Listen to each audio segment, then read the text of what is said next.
Hello दोस्तों, मैं सीमानी मुकु। वैसे तो मैं किस्से, कहानी और उपन्यास लिखती हूँ। अपने इसी कलेक्शन से लेकर आई हूँ आप सभी के लिए अपना पहला उपन्यास देवदासी। आइए बढ़ते हैं देवदासी के अगले चैप्टर की तरफ। देवदासी चैप्टर 60। सिपाही द्वारा लगभग 40 वर्ष की आयु की 3 औरतें और 2 आदमियों को अंदर लाया जाता है, जो दिखने में कुछ मजदूर किस्म के थे। उन दोनों में से एक आदमी को इंस्पेक्टर राघवन कटघरे में खड़ा कर देते हैं, जो खुद भी बहुत डरा सहमा सा था। उसे खुद पता नहीं चल रहा था आखिर किस गुनाह में उसे यहाँ लाया गया है।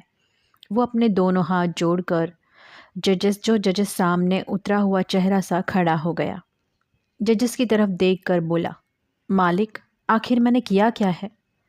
वो तो मैं ढाबे पर खाना खाने बैठा था और औरत आकर मेरे सामने पल्लू हटाकर अपना बदन दिखाने लगी और दूसरे हाथ से खाने के लिए भीख मांग रही थी। उसने कुछ सर खुजाते हुए 3 औरतों में से एक की तरफ उंगली दिखाकर बोला, मालिक। घबराहट के मारे उसने फिर से हाथ जोड़ दिए। आखिर मैं भी तो इंसान हूँ, अपने आप को रोक नहीं पाया। मैंने उसके हाथ में 100 रुपये थमा दिए। उसने अन्न की भूख पूरी की, मैंने तन की। कुछ शर्मिंदा सा होकर बोलते हुए उसने अपना सर झुका दिया। इस जुर्म में शायद उसे जेल कर दे, इस डर से वह ज़ोर ज़ोर से तेज़ी से बोलने लगा, पर मालिक, मैंने कोई ज़बरदस्ती नहीं की, सच्ची मुर्गन कसम। कहते हुए उसने अपनी उंगलियों से गले पर चिकोटी भरी। वो तो ये तीनों देवदासियाँ यहाँ वहाँ घूम रही थी, अपने शरीर को बेचने के लिए। जैसे ही उस आदमी ने देवदासी शब्द कहा, कोर्ट में मौजूद सभी की नज़रें उन 40 वर्ष की आयु की महिलाओं पर पड़ी। सभी हैरान थे। सभी के चेहरों पर दया के भाव उतर आए उन तीनों को देखकर। उनकी हालत भिखारी से भी ज़्यादा बदतर थी। उसी क्षण जज सुजाता मुदगल ने बोलना शुरू किया। हमारी खंडपीठ ने इंस्पेक्टर राघवन की टीम द्वारा देवदासियों के जीवन के बारे में और भी जानकारी जुटाई। हाईवे पर ढाबे पर जो देवदासियां मिली, जिनके खाने के भी लाले हैं, जिन्हें मंदिर से बहुत पहले निकाल दिया गया था और अब उन्हें उनके घर वाले भी स्वीकार नहीं कर रहे। इसी वजह से ये देवदासियां हाईवे पर ढाबे पर रुके हुए ट्रकों के ड्राइवरों के पास जाकर पेट की आग बुझाने के लिए मजबूरन 100 रुपये में अपने शरीर को बेचती हैं। ये बहुत ही शर्म की बात है, हमारे लिए डूब मरने वाली बात है। हम एक ऐसे देश में रहते हैं जहां औरतों के साथ भगवान के नाम पर इतने अत्याचार होते हैं। बेहद घृणास्पद बात है ये, जिसकी ये कोर्ट कड़ी निंदा करता है। पहले इन्हें उपभोग की वस्तु बनाते हैं और जब जैसे ही उनकी उम्र बढ़ने लगती है और कम उम्र की देवदासियां आने लगती है, वैसे ही इन्हें किसी जीव जंतु की तरह निकाल कर बाहर कर दिया जाता है। ना ही इनके भविष्य के लिए कोई योजना बनाई जाती है, ना ही इन्हें इसी प्रकार का संरक्षण मिलता है। और जो इनके पास गहने कपड़े होते हैं वो भी लेकर मंदिर में रख दिए जाते हैं और इन्हें अपने हाल पर मरने के लिए छोड़ दिया जाता है। और आप सभी को जानकर हैरानी होगी, ये दूषण सिर्फ इस राज्य के बहुत से गांवों में नहीं, बल्कि और भी बहुत से राज्यों में फैला हुआ है। जज सुजाता मुदगल बड़े ही कड़क शब्दों में अपनी बातें पूरे कोर्ट रूम में बयां कर रही थी। पूरे कोर्ट रूम में सन्नाटा छा गया था। सभी की नज़रें उन तीनों देवदासियों पर ही थी। और एक विशेष बात से अवगत कराना चाहती हूँ आप सभी को। वैसे तो इन्हें कुछ ऐसी दवाइयाँ दी जाती है जिससे इनके गर्भ ना ठहरे, और यदि किसी सूरत में गर्भ ठहर भी जाए तो यदि लड़का हुआ तो ज़मींदार उसे अपना नौकर बना लेते हैं, और लड़की हुई तो उसे इसी देवदासी प्रथा की चक्की में घुन की तरह पिसना पड़ता है। शायद अब भी इन उम्र दराज देवदासियों में से किसी की बच्ची उस मंदिर में देवदासी बनी हो सकती है। दोनों ट्रक ड्राइवरों के बयान लेने के बाद उन तीनों देवदासियों में से पहली देवदासी को बुलाया जाता है। इतने साल रास्ते पर यहाँ से वहाँ भटकते हुए वो कुछ अंश तक मानसिक मनोरोगी हो चुकी थी। उसके हाव भाव, उसकी हरकतें साफ साफ दिखा रहे थे। घरे में खड़ा करने के बाद उस देवदासी ने जजेस के सामने देखते हुए अचानक से अपना पल्लू गिरा दिया और काकलूदी करते हुए अपने मुंह के पास खाना खाने का इशारा करने लगी। वो अब भी यहाँ पर अपनी भूख को सर्वोपरि रखते हुए अपने शरीर बेचने आई थी। आज इस इंसाफ के मंदिर में शर्मसार करती हुई घटना बन गई। कोर्ट रूम में मौजूद सभी की नज़रें नीचे झुक गई। बिना क्षण गवाए इंस्पेक्टर राघवन ने उस देवदासी के पास आकर उसका पल्लू ऊपर तय किया। दोनों जजेस का दिल भी दहल उठा। सुजाता मुदगल ने इंस्पेक्टर राघवन को उसे ले जाने का इशारा किया। इंस्पेक्टर राघवन ने उस देवदासी को कटघरे से निकाल सिपाही के हाथों उसे बाहर खाना खिलाने भिजवा दिया। तुरंत इंस्पेक्टर राघवन दूसरी देवदासी को कटघरे में ले गए। उसकी मानसिक हालत कुछ हद तक ठीक थी। उम्र से पहले ही चेहरे पर बुढ़ापा दिख रहा था। उसने दोनों हाथ जोड़कर बोलना शुरू किया। साहब, हम कुडलिगी गांव की देवदासी, पैसों की कमी की वजह से मुझे मंदिर में सौंप दिया गया था। साहब, हमारे साथ तो ऐसे ऐसे घिनौने काम हुए हैं कि हमें बोलने में भी शर्म आती है। यहाँ पर जो ये ज़मींदार अनंतनाग सेठ मौजूद है, उनके अप्पा भी थे। हम सब तो उनकी बेटियों की उम्र के थे। तब भी देवदासी प्रथा की आड़ में इनके अप्पा ने भी हमारे साथ वही काम किए हैं साहब। कार्तिकेय ये सब सुनकर बहुत ज़्यादा द्रवित हो उठा। एक उसके दादाजी ही तो थे जिन्हें वह बहुत मानता था, पर अब उनका नाम भी इन सब में शामिल है, ये जानकर उसे बहुत बड़ी ठेस लगी थी। हालांकि वो अब इस दुनिया में नहीं थे। देवदासी ने आगे बोलना शुरू किया। हमने बहुत भीख मांगी, मिन्नतें की साहब। जब नई देवदासियाँ आई मंदिर में तो इन ज़मींदारों ने हमें वहाँ से निकाल दिया साहब। और घर वालों ने तो इस दुनिया में ही नहीं थे। तब कहाँ जाते, क्या करते? कोई हमें काम पर रखने के लिए भी तैयार नहीं था।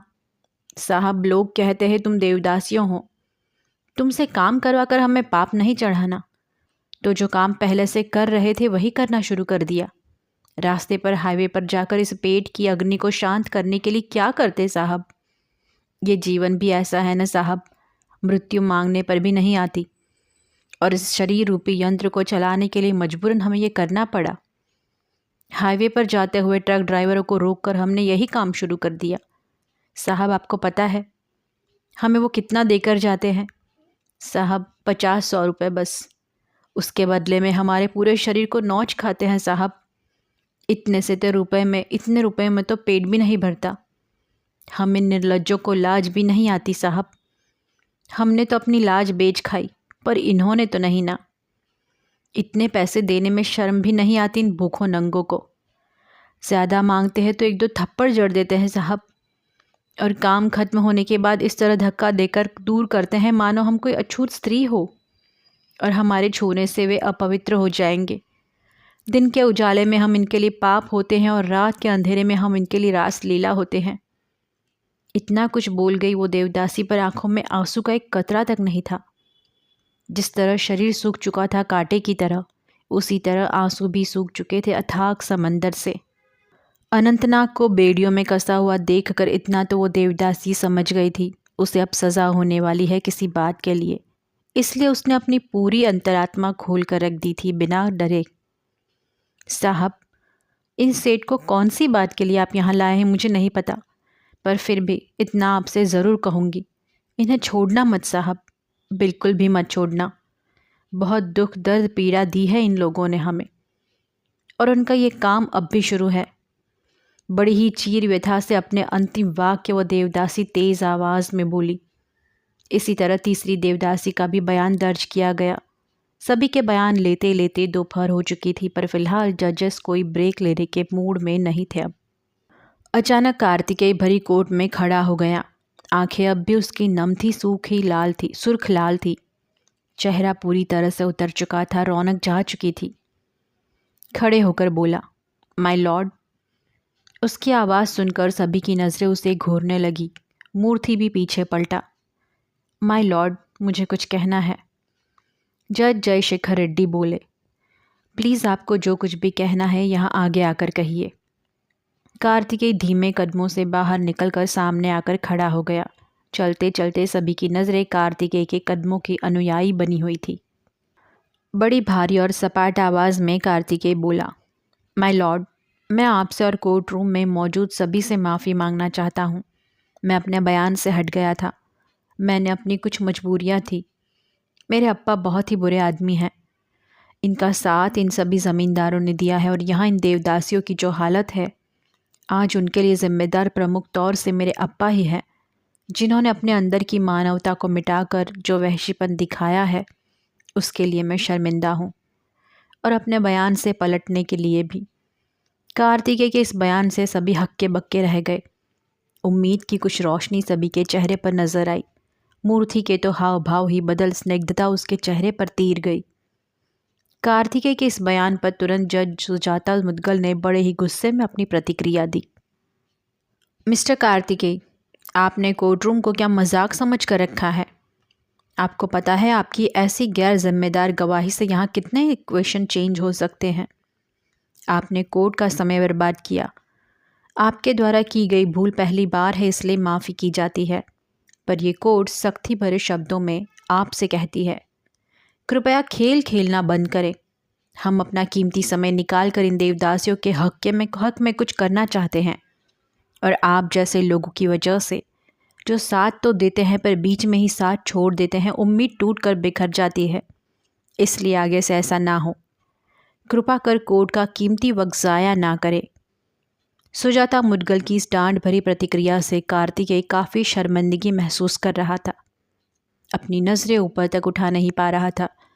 जब उसने पहली बार गलत बयान दिया था तब भी, और अब जब उसने सही बयान दिया तब भी। देवदासी चैप्टर 61।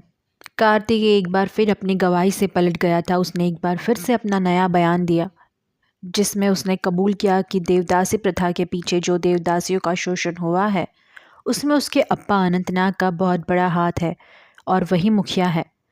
कार्तिकेय के इस बयान के बाद जज सुजाता मुद्गल ने उसे बहुत खरी खोटी सुनाई, काफ़ी लताड़ लगाई। एक एक कर सभी की गवाहियाँ ली जा चुकी थी। अब घड़ी थी फैसले की, पर इसके पहले दोनों जजेस आपस में मिलकर कुछ तय करना चाहते थे। जज जय शेखर रेड्डी ने पूरी कोर्ट से कहा, फिलहाल ये कोर्ट आधे घंटे के लिए मुलतवी की जाती है। हम इस केस के गवाहों के बयान एक बार फिर से प्रूफ रीडिंग कर कुछ बारीकियां चर्चा करने के बाद इस केस के नतीजे पर आएंगे।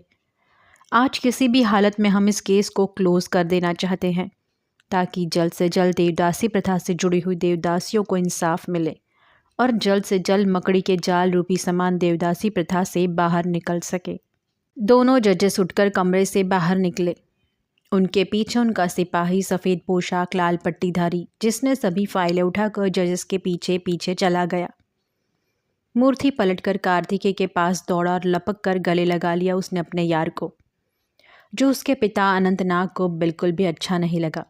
वो राक्षस सिर्फ दूर से घूरे ही जा रहा था। दोनों एक दूसरे से गले मिल बिना संवाद खूब रोए। ये भावहीन दृश्य देखकर राधा अम्मा, लक्ष्मी, नीलवेणी समेत सभी देवदासियां संवेदनशील हो गई। माफ़ कर दे यार मुझे, कार्तिकेय कुछ गमगीन आवाज़ में बोला। मुझे अब कुछ नहीं सुनना है यार। मैंने तुझ पर हाथ उठाया, तू मुझे माफ़ कर दे यार। और ये सब तुमने क्यों किया, किसके कहने पर किया था, इसके बारे में अब मुझे कुछ भी नहीं जानना। आखिर अंत भला तो सब भला। नहीं मूर्ति, एक बार मेरी बात तो सुन ले। एक बार बोला ना तुझसे कुछ नहीं सुनना, तो बस कुछ नहीं सुनना। राधा अम्मा ने नज़दीक आकर दोनों के सर पर बड़े प्यार से ममतामयी हाथ फेरा।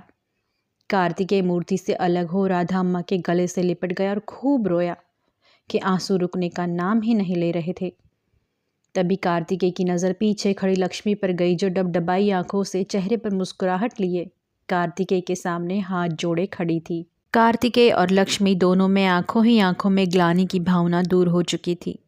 वही अनंतनाग बेड़ियों में जकड़े हुए तीक्ष्ण दृष्टि फेंकते हुए धुआं धुआं हुए जा रहा था। अब कोर्ट के फैसले का इंतजार करते हुए कोर्ट रूम में सभी बिना कुछ बोले मौन धारण किए हुए बैठे हुए थे।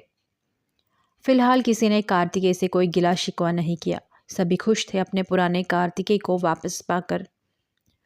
यूं ही घड़ियां गिनते गिनते आखिर फैसले की घड़ी आ ही गई। दोनों जजेस ने कमरे में प्रवेश किया। पीछे उनका सिपाही कुछ डॉक्यूमेंट्स के थक्कों के साथ आ पहुंचा। सभी डॉक्यूमेंट्स उसने जजेस के पास मेज पर रखे। जजेस को कमरे में देखकर सभी के दिलों की धड़कनें बढ़ गई। आखिरकार जज जयशेखर रेड्डी ने कुछ डॉक्यूमेंट अपने हाथों में पकड़ते हुए पढ़ना शुरू किया। पूरी कोर्ट रूम को सुनाई दे इस तरह से बोलना शुरू किया। सारे गवाहों और उनके बयान को मद्देनज़र रखते हुए साथ ही देवदासी प्रथा के याचिकाकर्ता मिस्टर कार्तिकेय द्वारा डाली गई इस PIL यानी कि जनहित याचिका पर आज हम फैसला सुनाने वाले हैं। ये फैसला हम दोनों जजेस की सहमति से लिया हुआ है। इसके पहले हम इस देवदासी प्रथा के इतिहास की तरफ चलते हैं, जो हमारी छानबीन की जानकारी से प्राप्त हुई है। जज जयशेखर रेड्डी ने जज सुजाता मुदगल को देखते हुए आंखों से इशारा किया। सुजाता मुदगल ने आंखों में हामी भरते हुए अपने हाथ में रखे हुए पन्नों को पढ़ना शुरू किया। 6ठी शताब्दी में दक्षिण भारत में एक प्रथा ने जन्म लिया था। इस प्रथा के अंदर ज़्यादातर जिस लड़की के मासिक धर्म शुरू हो जाते, तब किसी न किसी मजबूरी के चलते उस लड़की की शादी देवता से करा दी जाती थी। तो उस लड़की को कहा जाता था देवदासी। इस प्रथा को शुरू करने का उद्देश्य ये था कि ये देवदासी जिस मंदिर में रहेगी, उस देवता की देखभाल करेगी, मंदिर की सेवा करेगी, मंदिर के सारे काम करेगी। उनके लिए 64 कलाओं का ज्ञान होना ज़रूरी था।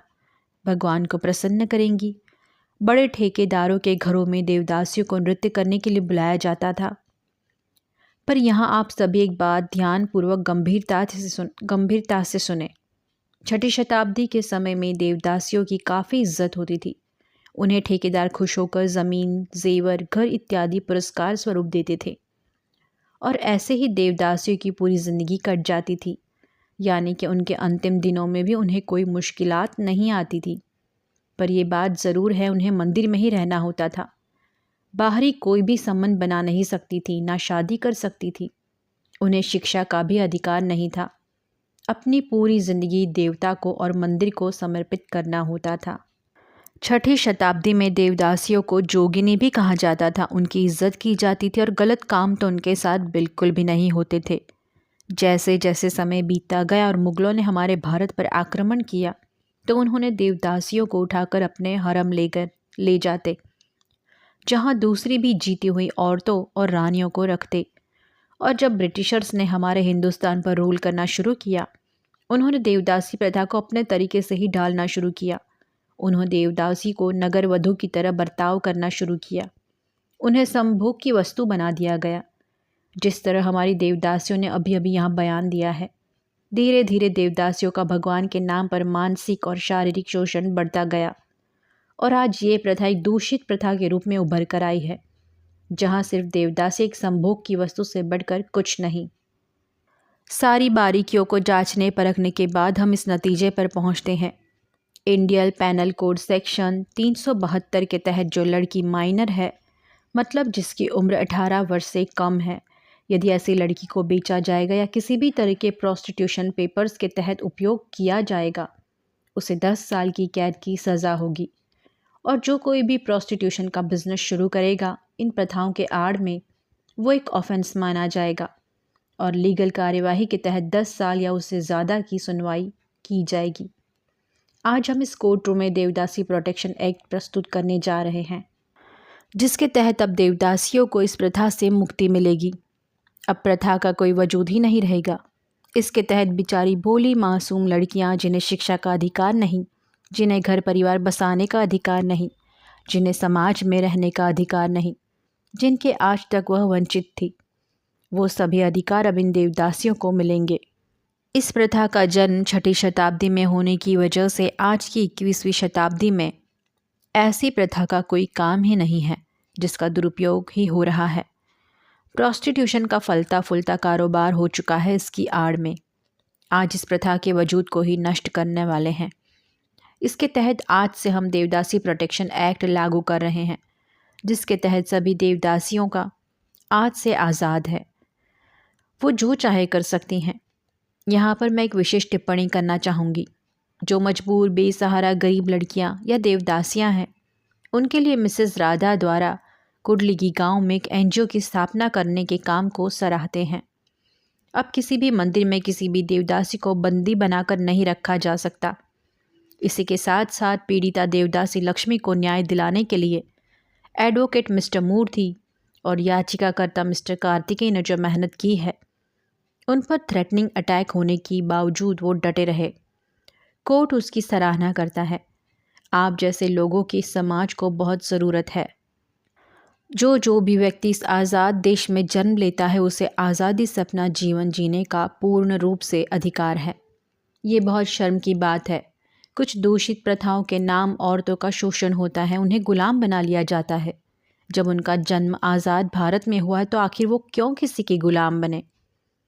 इस देवदासी प्रोटेक्शन एक्ट के ज़रिए ये कोर्ट आशा करती है कि जल्द से जल्द इस प्रथा पर रोकथाम लगेगी। ये कोर्ट यहाँ की पुलिस की प्रशंसा करती है, जिन्होंने बखूबी इस केस में अपना योगदान दिया। देवदासी प्रोटेक्शन एक्ट के तहत कोर्ट सभी शहरों गांव में एडवाइजरी जारी करती है और उन्हें निर्देश दिया जाता है कि एडवाइजरी पर अमल करें। सदियों पुरानी परंपरा को जाने में वक्त तो लगेगा, पर इसमें आप सभी साथ दे तो ये कोर्ट की अपील है। हमने पाया है कि ये दूषण हमारे प्रांत से बाहर भी फैला हुआ है। ऐसी स्थिति में काउंसलिंग की रचना कर हम कोशिश करेंगे पूरे भारत में विभिन्न प्रांतों के हिस्सों में देवदासी दूषण फैला है, सभी जगह देवदासी प्रोटेक्शन एक्ट को लागू किया जा सके। सभी शहरों की प्रांतों की मुख्य सचिव, पुलिस, न्यायपालिका ये सुनिश्चित करें देवदासी प्रथा रोकने के लिए जो दिशा निर्देश बनाए गए हैं उनका पालन हो, क्योंकि किशोरियों के अधिकारों का हनन होना है, जो कि एक राष्ट्रीय शर्म की बात है। और इसके बारे में और अच्छी तरह से दिशा निर्देश और कानून पारित करने के लिए ये कोर्ट केंद्र सरकार से मदद मांगेगी। पूरी कोर्ट में सन्नाटा छाया हुआ था। कोर्ट में मौजूद सभी सुजाता मुदगल को बड़े ही ध्यान से सुन रहे थे। वही मूर्ति और कार्तिकेय के चेहरे पर चमक आ चुकी थी। अब चलते हैं अक्यूज की सज़ा की ओर। आखिरकार देवदासी प्रोटेक्शन एक्ट लागू हो ही गया, पर आगे जानने के लिए बने रहे कि अक्यूज को कौन सी सज़ा होने वाली है। मेरे उपन्यास देवदासी के साथ बने रहिए जानने के लिए। धन्यवाद।